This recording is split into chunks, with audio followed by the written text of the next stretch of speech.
Distinguished Mr. President, ladies and gentlemen, the theme of this year's general debate is Better Together, 80 Years and More for Peace, Development and Human Rights.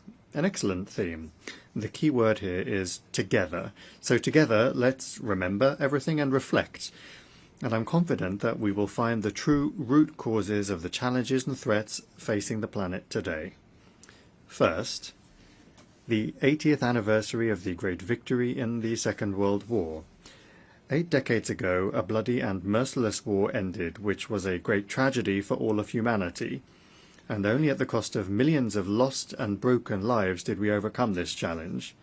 The contribution of the United States and Great Britain to great victory is obvious, as is that of the Chinese people who threw off the yoke of Japanese militarism. However, the decisive factor was the feat of the Soviet people, a multinational people who fought down to the last drop of blood for their freedom and the freedom of oppressed peoples. Note that they did not hand over the keys to their cities to the conquerors, they did not hide behind pro-Nazi collaborationist regimes, they did not supply the Nazi regime with equipment and soldiers. Back then, 80 years ago, this was obvious. The liberators were greeted with flowers and rejoicing in the capitals of Europe, monuments and memorials were erected in their honor, and streets and cities were named after them.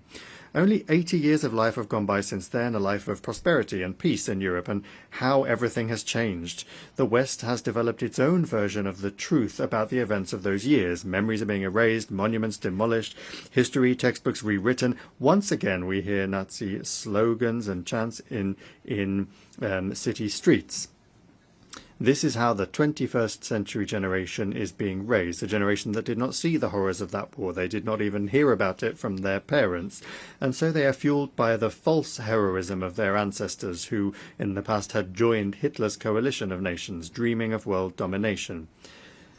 If history is being rewritten, then its conclusions are also being rewritten. This calls into question the legitimacy of the post-war world order based on the universal principles of the United Nations. That seems clear. And it seems that they were forced into doing so. The West was forced into doing so for a certain period of time. The collective West was at that time forced to share the burden of responsibility for the fate of the planet with the so-called Soviet bloc, to set aside their thoughts of world domination for a while and to wait, of course, to wait for events to come to pass that would allow everything to be turned on its head. From this rostrum, in the past few days, we have already heard people say that the Holocaust is our shared shame.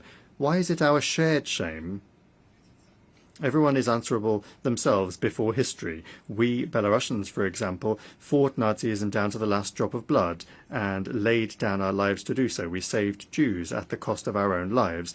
We cannot remain silent about this today. We remember the hundreds of villages burned by the Nazis together with their inhabitants, the millions of Belarusians torn apart and mutilated, and the hundreds of thousands of children and women taken into European slavery. And therefore we understand that preserving memory is important so that history does not repeat itself, so that there are no more national ideologies of racial superiority, where there is no place for entire peoples, so that there are no concentration camps, that terrible invention of the West, and also to make sure that there is no genocide against any people. The Belarusian people have been living in peace now for 80 years, and if you look at our history, that is an incredibly long time to live in peace. Never have Belarusians lived so well, with such dignity and under such peaceful skies as in the last 30 years, when, under the leadership of our president, we have been successfully building a socially oriented state in the interests of ordinary people. At the same time, we sacredly preserve the memory of the terrible tragedy of the Second World War, and we pass this memory on to younger generations. Why don't many others around us, especially to the west of our border, want to live like this? Well, the answer is simple. The politicians there are blinded by their personal ambitions. They cannot see ordinary people behind those ambitions, even in their own countries. And so it is no surprise that they treat human life with such contempt, as well as that of other peoples, for example, calling on Ukraine to fight down to the last Ukrainian. This year is also significant for the UN, which is celebrating its 80th anniversary. The organization was created by the victors of that bloody war. We remember that Belarus was among the first founders as well. Belarus, a country where 1 in 3 people were killed tortured or burned. And throughout all these years, the Belarusian delegation has been one of the most reliable supporters of strengthening the foundations of the UN, initiating the most bold, peace-loving and historically hard-won initiatives. Therefore, we have the right to speak directly today about what our organization has achieved by the time of its anniversary. And I would like to talk about three key elements. First, it is indisputable that the UN remains a central element of international life. This has been made possible by its undisputable legitimacy, its universal membership, and its comprehensive agenda. However, we can see that the principle of universality has been seriously undermined, especially in the last decade. And that has been done by those that are constantly trying to turn the UN into a tool for advancing their own interests, in addition to doing so contrary to the aspirations of humanity. Secondly, the UN is indeed preserving the planet from another world war. Its key mechanism, the Security Council, allows the great powers to discuss matters of war and peace at the table rather than on the battlefield.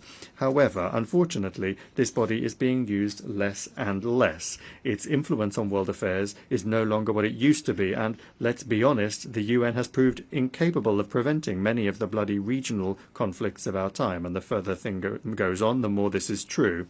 Thirdly, a huge network of international structures has been created under the UN, and a multitude of legal documents have been developed. This infrastructure provides an opportunity for effective interaction across the entire spectrum of human activity. But if you look closely, only some of the UN structures remain truly effective and are actually fulfilling their functions. Why is this happening? Well, it's obvious. The organization has to keep up with the times.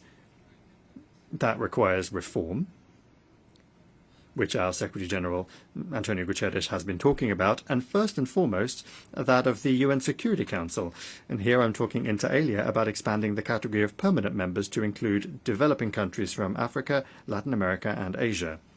Over the past 8 decades, the membership of the organization has grown exponentially, and many states that were not even on the world map when the UN was founded want their opinions and voices to be heard, and they have a right to do so, as now they are important political and economic actors. They rightly expect the UN will work in the interests of all of its members and to strengthen cooperation between them, rather than being a tool for manipulation by individual countries. And this includes settling scores with other states. Fourth, we also see a problem in the fact that the UN is being used for certain purposes. The actions of the United States of America to reduce its support to the UN, which has already caused plans to cut staff in our organization, are a very unpleasant wake-up call. But you'll have to agree that if the UN is able to be an impartial forum and move with the times, it will be in demand by everyone, the weak and the strong, the developed and the developing. Otherwise, it will suffer the same fate as the League of Nations. And Belarus does not want that to happen because, for the time being, we do not see any alternative to the UN. And that is why talking about these institutional problems sincerely today is important to understand their nature and to correct them. The 50th anniversary of the Helsinki Final Act is being marked this year as well. This document, initiated incidentally by the leadership of the Soviet Union, consolidated the realities that had developed in Europe after the Second World War. The act also predetermined